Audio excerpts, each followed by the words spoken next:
बड़ी खबर, रूस पर यूक्रेन के जोरदार पलटवार का दावा सामने आया है। तो एक तरफ रूस लगातार हमले तेज करता हुआ और यूक्रेन जवाबी कार्रवाई कर रहा है। रूस पर यूक्रेन के जोरदार पलटवार का दावा यूक्रेन द्वारा किया जा रहा है। बेलारूस सीमा के नजदीक रूसी फौज पर बड़ा हमला हुआ है। ये बड़ी खबर इस वक्त की। यूक्रेन भी लगातार हमलावर है और जैसा कि एक बार फिर से राष्ट्रपति जेलेंस्की ने यह दावा किया कि हर बार का करारा जवाब दिया जाएगा। बेलारूस के रास्ते ले जाए गए रूसी सैनिकों के शव, ये भी एक बड़ा दावा किया जा रहा है। 2500 के करीब रूसी सैनिकों की संख्या जिनके शव ले जाए गए बसों में लादकर, यह दावा यूक्रेन द्वारा किया जा रहा है। दोनों ओर से हमले जारी है। एक तरफ रूस मिसाइल और रॉकेट से जोरदार प्रहार यूक्रेन पर कर रहा है, तो यूक्रेन भी जवाबी कार्रवाई कर रहा है। जंग शुरू करने वाला देश भी बर्बाद होता है, ऐसा दावा भी जेलेंस्की ने किया है कि शुरुआत भले ही रूस ने की हो, लेकिन नुकसान सिर्फ यूक्रेन नहीं बल्कि रूस भी झेल रहा है। तो दोनों मुल्कों में तबाही मच रही है। स्विस नेताओं को संबोधित कर रहे थे जेलेंस्की जब उन्होंने ये बयान दिया।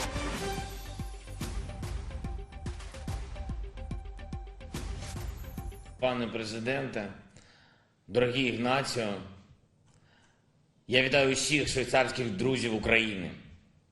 Вітаю весь ваш прекрасний народ, народ Швейцарії.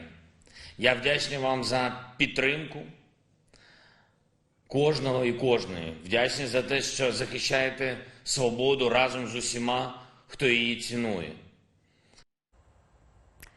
राजेश, जेलेंस्की का ये बयान कि जंग से पीड़ित ही बर्बाद नहीं होता बल्कि जंग शुरू करने वाला देश भी बर्बाद होता है, क्या मायने इस बयान के? बिल्कुल ठीक है। ये तो बिल्कुल इसमें कोई दो राय नहीं है कि दोनों देश, चाहे वो हमला करने वाला हो या जिस पे हमला हुआ हो, दोनों को बहुत ज्यादा क्षति उठानी पड़ती है। आप देखिए इस युद्ध को चलाने का खर्चा, जो एक एस्टिमेट आया है कि लगभग इस युद्ध को चलाने का एक दिन का खर्चा ऑलमोस्ट $10 बिलियन के आसपास है।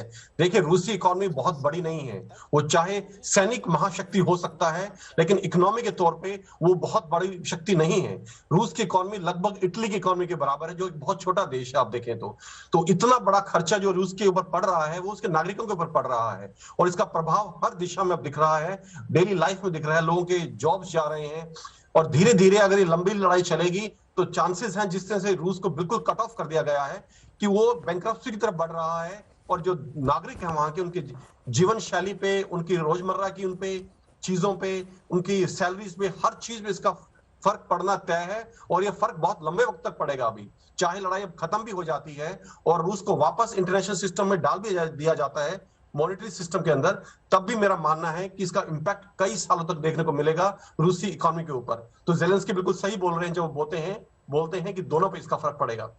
जी राजेश, आप बने रहिए हमारे साथ। इस बीच हम हमारे दर्शकों को यूक्रेन के 8 युद्धग्रस्त शहरों की तस्वीरें दिखाते हैं, कैसे वहां पर हर बीतते दिन के साथ तबाही की तस्वीरें मिल रही हैं।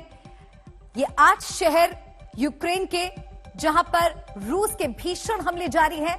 मिकोलेव, कीव, मारियोपोल, ज़ैपोरिज़, इवांको, डोनेत्स्क, ज़ैपोरिजिया और ओखितायरका, ये वो तमाम शहर है यूक्रेन के जहां पर हम देख रहे हैं लगातार भीषण तबाही रूस के हमलों की वजह से मचती हुई दिखाई दे रही है। राजेश, शहर शहर हमले का कहर झेल रहे हैं और जो 8 शहरों के हमने नाम बताए, ये तमाम वो शहर हैं जो यूक्रेन के लिए बेहद अहम है। एक तरफ राजधानी कीव है तो दूसरी तरफ मारियोपोल जैसा शहर जो रणनीतिक तौर पर काफी अहम भूमिका निभाता है। आखिर कहां तक ये जंग जाते हुए आपको नजर आ रही है? देखिए मलिका, जैसे आपने बोला इन शहरों में लड़ाई चल रही है, मैं आपको ये बता दूं कि अभी लड़ाई के 2 रुख हो गए हैं। अभी वो सिर्फ ये नहीं है कि रूसी फौजें हमला कर रही हैं और यूक्रेनियन फौजें उनको डिफेंड कर रही हैं, ऐसा नहीं है। हालात पिछले 3-4 दिन में थोड़े बदले हैं। जब रूसी फौजी ऑपरेशंस में थोड़ी नरमी आई है, थोड़ा रुकावट आई है, तो विराम आया है, तो यूक्रेनियन फौजों ने काउंटर अटैक्स किए हैं उन एरियाज को वापस लेने के लिए जो रूसी फौज ने कब्जे में ले लिए हैं। काउंटर अटैक का अर्थ होता है कि अगर मैंने, जैसे रूसी फौज ने अटैक किया है, एक इलाके पे कब्जा कर लिया है, तो काउंटर अटैक का अर्थ है कि यूक्रेनियन फौज उस पर हमला करेगी कब्जा किए हुए इलाके पे उसको वापस लेने के लिए। इसको फौजी भाषा में काउंटर अटैक कहा जाता है। तो यूक्रेन फौज ने काफी काउंटर अटैक्स लॉन्च किए हैं, खासकर डोनेट्स्क के इलाके में, मरियापोल में और खरसोन में। और इन काउंटर अटैक्स में रूसी मीडिया का दावा रहा है कि काफी सिविलियन लोग मारे गए हैं, काफी सिविलियन लोगों की जान गई है। उन्होंने एक आंकड़ा जारी किया है कि मरियापोल के डोनेट्स्क के अंदर जब हमला हुआ है 25 सिविलियन लोग मारे गए हैं यूक्रेनियन फौज के हमले में। तो देखिए आप, ये अपने आप में युद्ध एक बड़ा गलत दिशा में जा रहा है, जहां भी सिविलियंस को टारगेट किया जा रहा है, सिविलियन इंफ्रास्ट्रक्चर को टारगेट किया जा रहा है दोनों फौजों के द्वारा। तो ये युद्ध की जो दिशा है थोड़ी अभी गलत दिशा में जा रहा है, इन द सेंस कि ह्यूमैनिटेरियन कैटास्ट्रॉफी है, अपने आप में एक मानवीय त्रासदी बनता जा रहा है। ज्यादा लोग विस्थापित हो रहे हैं और ज्यादा लोग सिविलियन लोग हताहत हो रहे हैं। मलिका। बिल्कुल राजेश, बहुत महत्वपूर्ण जानकारी आपने दर्शकों तक पहुंचाई, शुक्रिया आपका। आप नजर बनाए रखिएगा।